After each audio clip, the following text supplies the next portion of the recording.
আজকের আমি ইলিশ পোস্ত বানিয়েছি, যেটা দেখতে যেমন সুন্দর হয়েছে খেতে কিন্তু তার থেকেও ভীষণ ভীষণ সুন্দর হয়। বিশেষ করে গরম ভাত দিয়ে খেতে কিন্তু ভীষণ ভালো লাগে। নমস্কার বন্ধুরা, শ্রাবণী রান্নাঘরে আপনাদের সবাইকে স্বাগত জানিয়ে আমি প্রতিদিনের মতো আবারও একটা রান্নার ভিডিও নিয়ে আপনাদের সামনে চলে এসেছি। আজকের আমি আপনাদের ইলিশ পোস্ত বানিয়ে দেখাবো। আশা করি আপনাদের ভালো লাগবে। তার জন্য কিন্তু আমার পুরো ভিডিওটা আপনাদের দেখতে হবে। আর দেখা শুরু করার আগে একটা লাইক দেবেন, সুন্দর একটা কমেন্ট করবেন আর শেয়ার করতে ভুলবেন না। তাহলে চলুন আজকের আমি এই ইলিশ পোস্ত কিভাবে বানাই সেটা আপনারা একবার দেখে নিন। রান্নাটা করার জন্য প্রথমে আমি এখানে মশলা রেডি করে নেব। তার জন্য নিয়েছি মিক্সির জারটা। এইবারে আমি এর মধ্যে দিয়ে দেব প্রথমে পেঁয়াজ। আমি কিন্তু এখানে একটা মাঝারি সাইজের পেঁয়াজ এইভাবে একটু কুচি করে রেখেছি। সেই পেঁয়াজটা কিন্তু আমি মিক্সির মধ্যে দিয়ে দিলাম। দিয়ে পেঁয়াজটা প্রথমে বেটে নেব। পেঁয়াজটা কিন্তু প্রথমে খুব ভালোভাবে পেস্ট করে নিতে হবে। পেঁয়াজটা আমার এখানে পেস্ট করা হয়ে গেছে। পেঁয়াজটা কিন্তু আমি এখানে অল্প সামান্য একটু জল দিয়ে এটা পেস্ট করে নিয়েছি। এইবারে এই পেঁয়াজ বাটাটা আমি একটা অন্য জায়গায় ঢেলে রেখে দেব। পেঁয়াজ বাটাটা আমি কিন্তু আলাদা করে সরিয়ে রেখে দিয়েছি। আর ওই মিক্সিটা কিন্তু আবারও ধুয়ে একটু শুকনো করে মুছে নিয়েছি, দেখতেই পাচ্ছেন।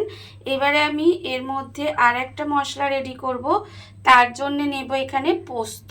এখানে কিন্তু পোস্তর পরিমাণটা একটু বেশি দিতে হবে। এখানে আমি 2 চামচ পোস্ত দিলাম। আর আমি দেব এখানে সর্ষে। এখানে কিন্তু 1/2 চামচ সাদা সর্ষে দিলাম। যেহেতু এটা ইলিশ পোস্ত, তাই পোস্তর পরিমাণটা কিন্তু এখানে বেশি দিতে হবে। এইবার আমি এর মধ্যে দিয়ে দেব অল্প একটু কিছুটা কাজু বাদাম। এই কাজু বাদামটা দিলে কি হয়, এটা কিন্তু খেতে বেশি ভালো লাগে। অল্প একটু ভাঙা কাজু এর মধ্যে দিয়ে দিলাম। আর দেব আমি এখানে কাঁচা লঙ্কা। দেখুন এখানে কিন্তু আমি 3টে কাঁচা লঙ্কা একটু ভেঙে ভেঙে দিয়ে দেব। আপনারা কতটা ঝাল খাবেন সেটা বুঝে কিন্তু কাঁচা লঙ্কাটা ব্যবহার করবেন। কাঁচা লঙ্কাগুলো আমি এখানে দিয়ে দিলাম। দিয়ে এবার এটাকে প্রথমে শুকনো গুঁড়িয়ে নেব, তারপরে কিন্তু এটা জল দিয়ে ভালো করে পেস্ট করে নেব। মশলাটা কিন্তু আমার এখানে রেডি করা হয়ে গেছে। মশলাটা আমি এখানে দেখুন ভালোভাবে রেডি করে নিয়েছি। এইবারে আমি এই মশলাটাকে আলাদা করে সরিয়ে রেখে দেব। আর অন্যদিকে দেখুন আমি এখানে নিয়ে নিয়েছি ইলিশ মাছ। ইলিশ মাছ কিন্তু আমি এখানে 3 পিস ইলিশ মাছ নিয়ে নিয়েছি। আপনারা কতটা পরিমাণে করবেন সেটা বুঝে কিন্তু সমস্ত কিছু ব্যবহার করবেন। আমি এখানে 3 পিস ইলিশ মাছের যতটুকু যা লাগবে ততটুকুই কিন্তু এখানে ব্যবহার করেছি। দেখুন এবার প্রথমে দেব এখানে নুন। এখানে আমি কিন্তু নুন দিয়ে দিলাম আন্দাজ মতো। আর দেব আমি এখানে খুব সামান্য একটু হলুদের গুঁড়ো। হলুদ গুঁড়ো কিন্তু আমি এখানে খুব বেশি দেব না, একদম অল্প সামান্য একটু মাছের মধ্যে হলুদ গুঁড়ো দিয়ে দিলাম। আর আমি দেব এর মধ্যে লঙ্কার গুঁড়ো, অল্প সামান্য একটু এতে লঙ্কার গুঁড়ো দেব। দিয়ে আমি কিন্তু এই মাছের মধ্যে খুব ভালোভাবে মাখিয়ে নেব। এই নুন, হলুদ গুঁড়ো আর লঙ্কা গুঁড়োটা কিন্তু মাছের মধ্যে খুব ভালোভাবে মাখিয়ে নিতে হবে, যাতে সমস্ত মাছগুলোর মধ্যে ভালোভাবে মাখানো হয়ে যায়। আর আমি কিন্তু প্রতিদিনের মতো আপনাদের একটা কথাই বলবো যে প্লিজ আমার ভিডিওটা আপনারা টেনে টেনে দেখবেন না, পুরো ভিডিওটা দেখুন। আশা করি আপনাদের ভালো লাগবে। দেখুন এইভাবে কথা বলতে বলতেই কিন্তু আমি মাছের মধ্যে মশলাটা খুব ভালোভাবে মাখিয়ে নিলাম। আর মাখিয়ে নিয়ে কিন্তু এইভাবে রেখে দেওয়ার বা ম্যারিনেট করে রেখে দেওয়ার কিন্তু দরকার নেই। এইভাবে মাখিয়ে সঙ্গে সঙ্গেই কিন্তু আমি রান্নাটা করব। দেখুন এইভাবে খুব ভালোভাবে মাখিয়ে নিলাম, যাতে মশলাটা ভালোভাবে মাছের মধ্যে মাখানো হয়ে যায়। মাখানো আমার হয়ে গেছে। আর অন্যদিকে দেখুন গ্যাসটা অন করে একটা কড়া বসিয়ে দিয়েছি। এইবারে আমি কড়ার মধ্যে দেব সর্ষের তেল। এখানে কিন্তু রান্না অবশ্যই সর্ষের তেলে করবেন, তার কারণ না হলে কিন্তু ইলিশ মাছের যে স্বাদটা বা ইলিশ পোস্তর যে স্বাদটা সেটা কিন্তু আপনারা পাবেন না। দেখুন আমি এখানে বেশ কিছুটা সর্ষের তেল দিয়ে দিলাম। এইবারে তেলটাকে প্রথমে একটু গরম হতে দেব।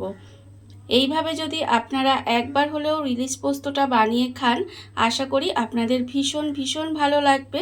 দেখুন, আপনারা তো হয়তো অনেক রকমভাবে ইলিশ পোস্ত বানিয়ে খেয়েছেন, তবে একবার এইভাবে বানিয়ে দেখুন।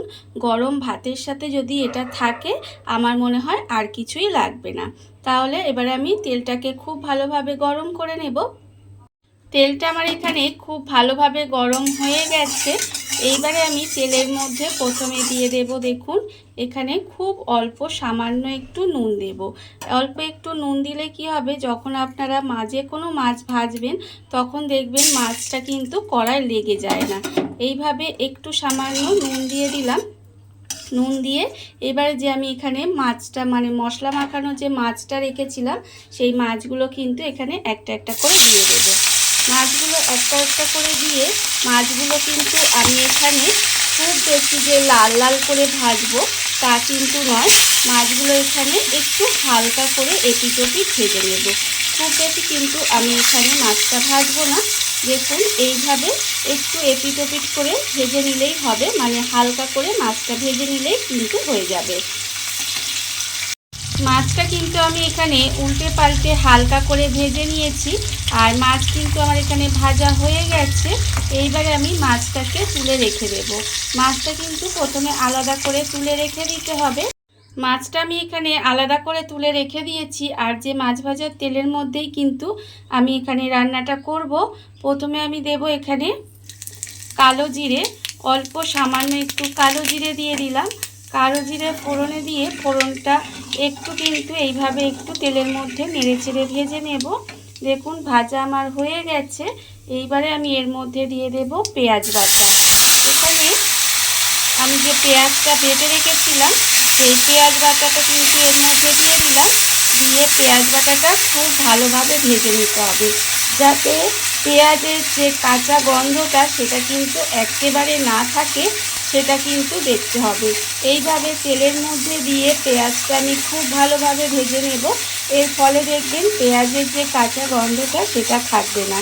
দেখুন এইভাবে কিন্তু আমি একটু সময় পেঁয়াজ বাটাটা ভেজে নেব। পেঁয়াজ বাটাটা আমি এখানে একটু সময় ভেজে নিয়েছি, এর ফলে কিন্তু এর যে কাঁচা গন্ধটা সেটা চলে গেছে। এইবার আমি এর মধ্যে দিয়ে দেব আন্দাজ মতো নুন। এখানে কিন্তু আন্দাজ মতো একটু নুন দিয়ে দিলাম, আর দেব আমি এখানে খুব অল্প সামান্য একটু লঙ্কার গুঁড়ো। এটা আপনারা চাইলে দিতেও পারেন, আবার নাও দিতে পারেন।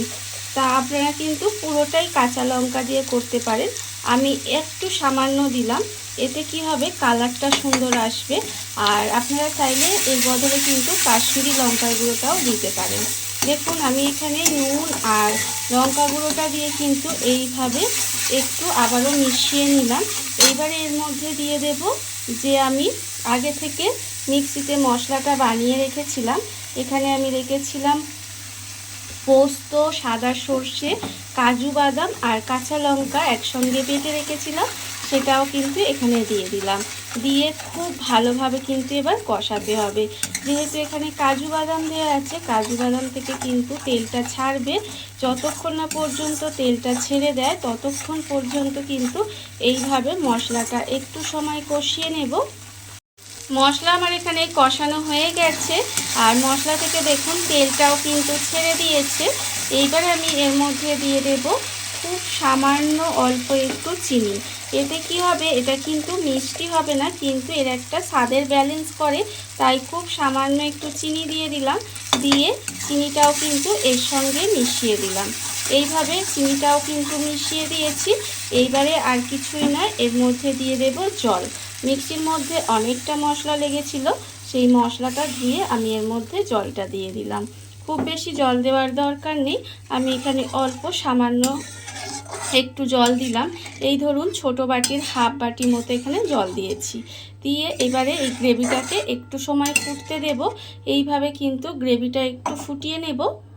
গ্রেভিটা আমার এখানে খুব ভালোভাবে ফুটে গেছে। গ্রেভিটা কিন্তু এখানে খুব ভালোভাবে ফুটিয়ে নিয়েছি দেখুন। এইবারে আমি এর মধ্যে দিয়ে দেব যে মাছগুলো আমি এখানে হালকা করে ভেজে রেখেছিলাম, ইলিশ মাছগুলো, সেই মাছগুলো কিন্তু আমি এখানে দিয়ে দিলাম। দিয়ে মাছগুলো এইভাবে খুব ভালোভাবে মিশিয়ে দেব। মিশিয়ে একটু উল্টে পাল্টে কিছুক্ষণ রান্না হতে দেব। দেখুন এইভাবে কিন্তু একটু উল্টে পাল্টে দিলে সমস্ত মশলাগুলো মাছের মধ্যে ঢুকে যাবে আর এর মধ্যেই কিন্তু একটু সময় রান্না হতে দেব। আপনারাই বলুন যে এরকম যদি একটা ইলিশ মাছের রেসিপি থাকে তাহলে কিন্তু আমার মনে হয় গরম ভাতের সঙ্গে আর কিছুই লাগবে না। আমি বারবার করে বলছি এইভাবে কিন্তু আপনারা একবার হলেও বানিয়ে দেখতে পারেন আর দেখে খেয়ে আমাকে কমেন্ট করে জানাবেন আপনাদের কেমন লাগলো। আমি এবারে মাছটাকে এইভাবেই একটু সময় রান্না হতে দেব। মাছটা দিয়ে আমি কিন্তু এইভাবে একটু সময় রান্না করে নিয়েছি আর দেখুন দেখতে কতটা সুন্দর হয়েছে, খেতে কিন্তু তার থেকেও সুন্দর হয়। রান্না কিন্তু আমার এখানে প্রায় রেডি হয়ে গেছে। এইবারে আমি এর মধ্যে দিয়ে দেব দুটো কাঁচা লঙ্কা। দুটো কাঁচা লঙ্কা আমি এখানে চিড়ে রেখেছিলাম, সেই চিড়া কাঁচা লঙ্কাটা আমি এখানে দিয়ে দিলাম। আর দেব আমি এখানে একটু কাঁচা সর্ষের তেল, ওপর থেকে একটু কাঁচা সর্ষের তেল দিয়ে দিলাম। দিয়ে খুব ভালোভাবে কিন্তু এটা একটু মিশিয়ে দেব। মিশিয়ে গ্যাসটা অফ করে দেব। অফ করে দিলেই কিন্তু রান্না আমার এখানে একেবারে রেডি হয়ে যাবে। আর আপনারা হয়তো বলতে পারেন যে এখানে অনেকটা গ্রেভি আছে।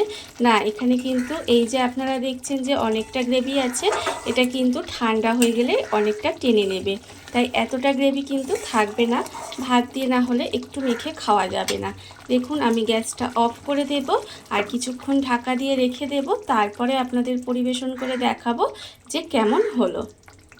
দেখুন বন্ধুরা, বাড়িতে থাকা কত অল্প উপকরণে কত অল্প সময় কত সুন্দর একটা ইলিশ পোস্ত তৈরি হয়ে গেছে, আপনারা দেখতেই পেলেন। আর এটা কিন্তু খেতে অসম্ভব সুন্দর হয়। এইভাবে আপনারাও কিন্তু একদিন হলেও বাড়িতে বানিয়ে দেখতে পারেন। আর এই ভিডিওটা যদি আপনাদের ভালো লেগে থাকে, আপনারা যদি ফেসবুক থেকে দেখে থাকেন পেজটি ফলো করে দেওয়ার অনুরোধ রইল।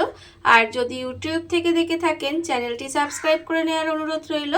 তাহলে চলুন ভিডিওটা আমি এখানেই শেষ করছি। আপনারা সবাই ভালো থাকবেন, সুস্থ থাকবেন। আবারও হাজির হব নতুন কোনো রান্না নিয়ে।